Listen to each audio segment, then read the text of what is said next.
My game of the day from round 6 of the Tata Steel Masters is Anish Giri against Arjun Erigaisi.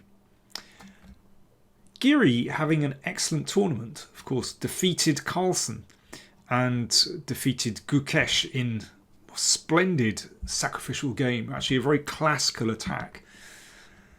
Up to this game, Erigaisi has had 5 draws, which is pretty amazing considering the kind of chess he plays. He's had some wild games. His game in the round before against Ding was extraordinary. I might touch upon that game at the end.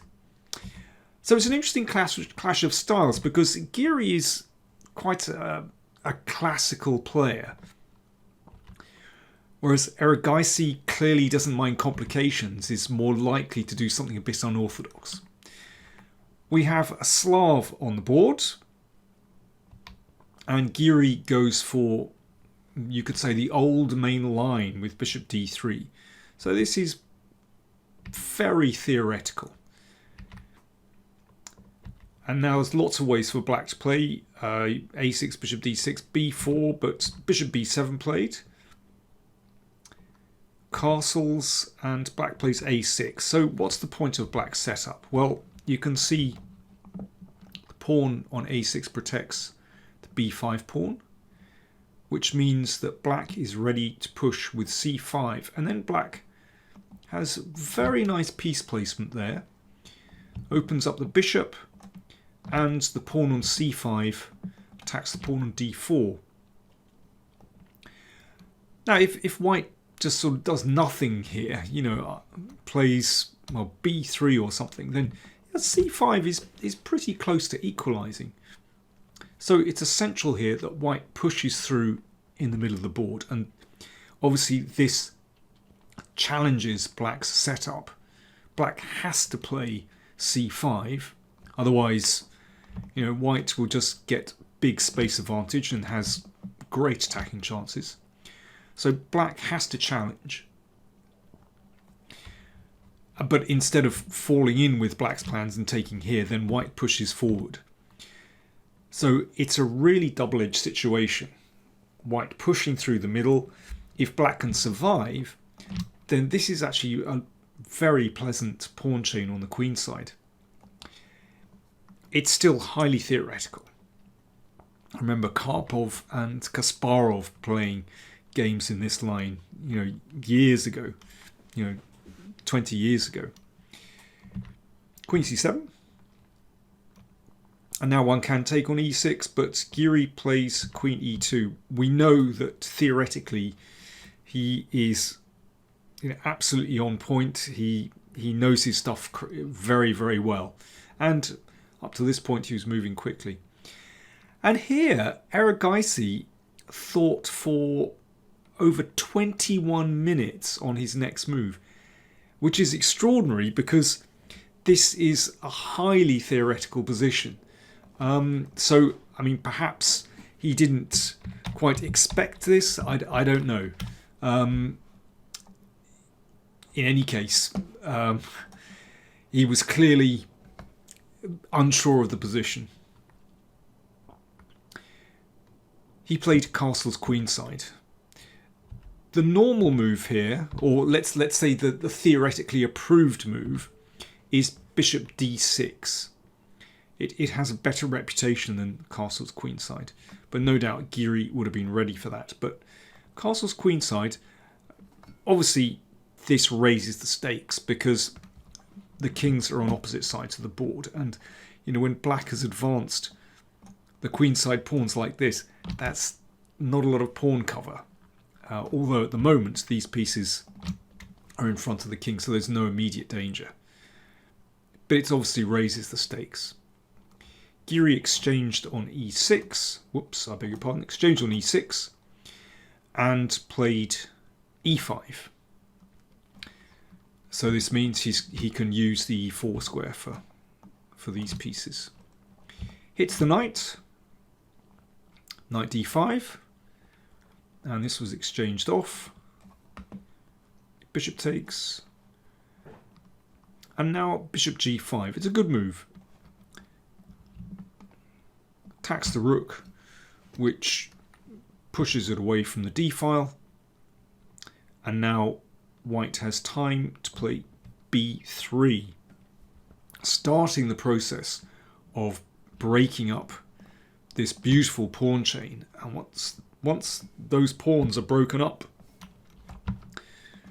then that king starts to look very dubiously placed. So I think Giri, up to this point, has played excellently with white. It was clear that after castle's queenside, he was a little bit unfamiliar with the position, so he was taking his time, but he's negotiated this slightly new situation for him extremely well. Erigaisi thought for 11 minutes before playing bishop c5. It's clear that his king is going to need some protection, so the bishop comes to the queen side, but it also strikes down towards the king as well, so it looks pretty good. Giri exchanged. If bishop takes, then the bishop just blocks, and well, pieces are cleared, and white is ready just to break open the queen side like this. I mean, it looks absolutely horrible. So Erigaisi had to recapture with the pawn. I mean, this is not a beautiful position. You can imagine if these bishops are exchanged, then this pawn is just going to be horribly weak. The b-file also opens. Yes, I put in arrows here, because in this kind of position it feels as though white needs 3 rooks. You want to put a rook on b1, c1, d1, well, maybe even e1 as well. So where do you stick the rooks? Well, I mean, I think all these moves are pretty good, but Giri went for rook c1, looks very reasonable. It's clear that this pawn is going to be targeted. Rook f8. Okay, careful. Counterplay. And Giri thought here for over half an hour. That's incredible. I mean, I wonder... I mean, it is extremely complicated, but I can't imagine he was thinking of this, because this gives black fantastic counterplay. You know, this one can be taken. Bishop e4, very sensible move.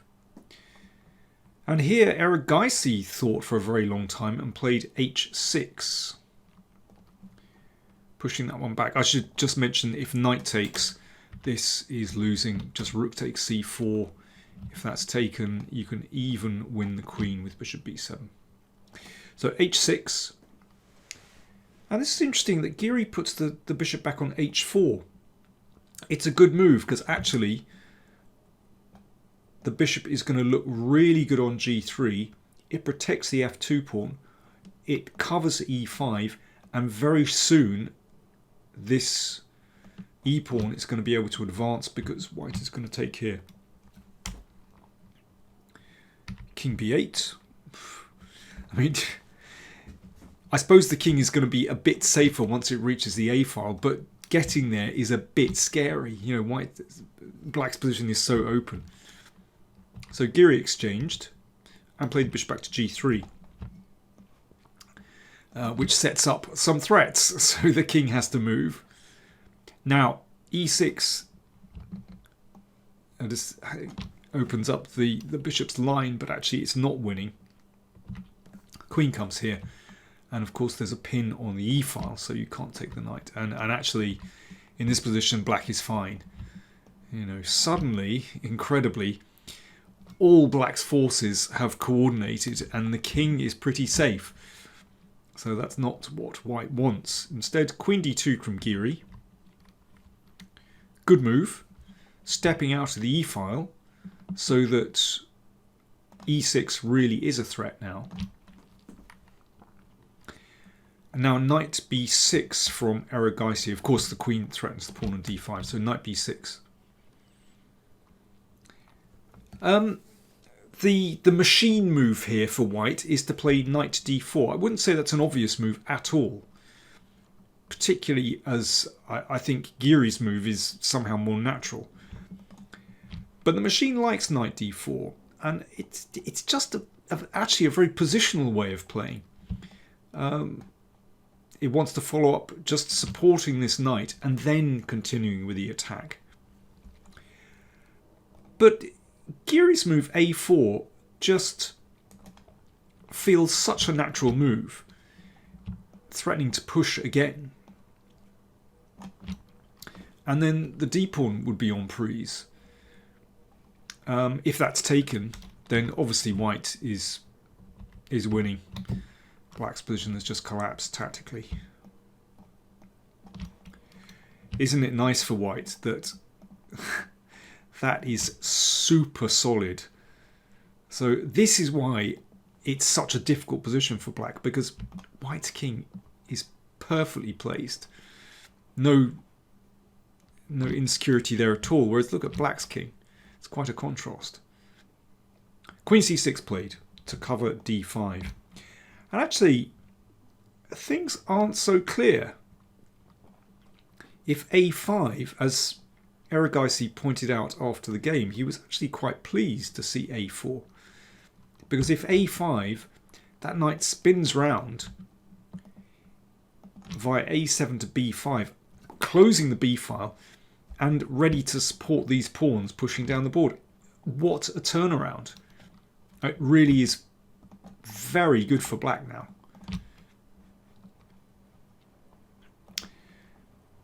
So queen c6 just played. So instead of a5, rook fd1, just putting more pressure here. And if rook d8, then e6 is very good. That gets taken, and queen a5 hitting those pieces, and white's attack is actually building beautifully. Bishop plays a strong role in this attack because it covers b8 and c7 and d6, and yeah, white's pieces look beautiful.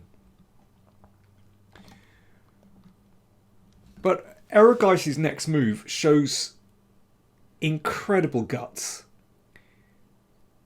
You need real belief to play this next move. Knight takes a4, opening up the a file. If white goes for the endgame, then actually black is fine here. Rook d8 is a good move, which forces an exchange. That's very important. Otherwise, white could well be in.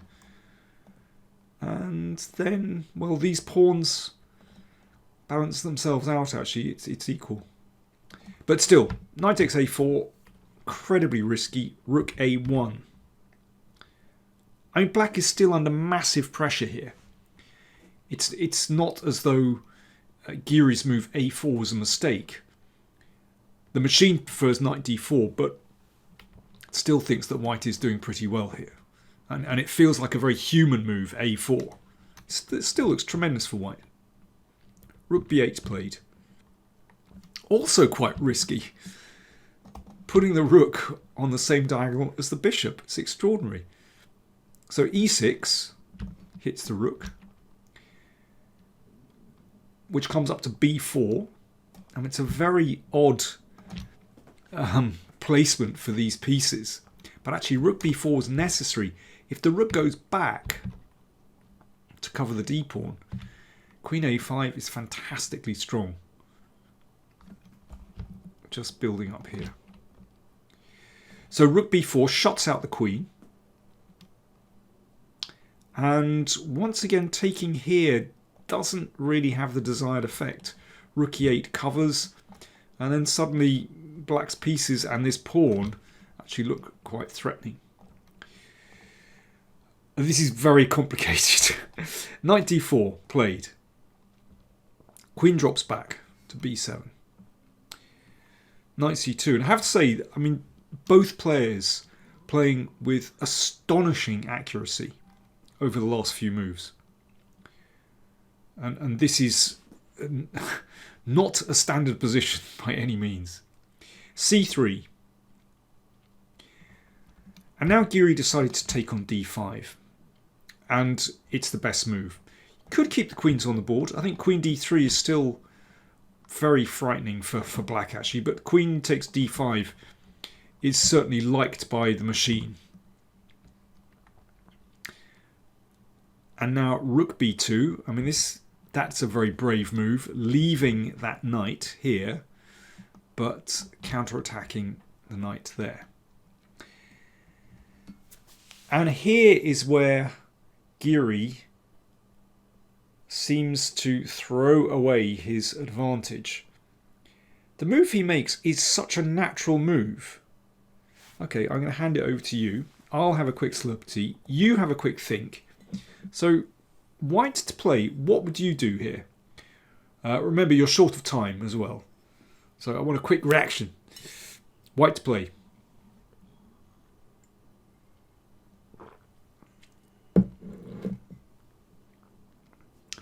Right.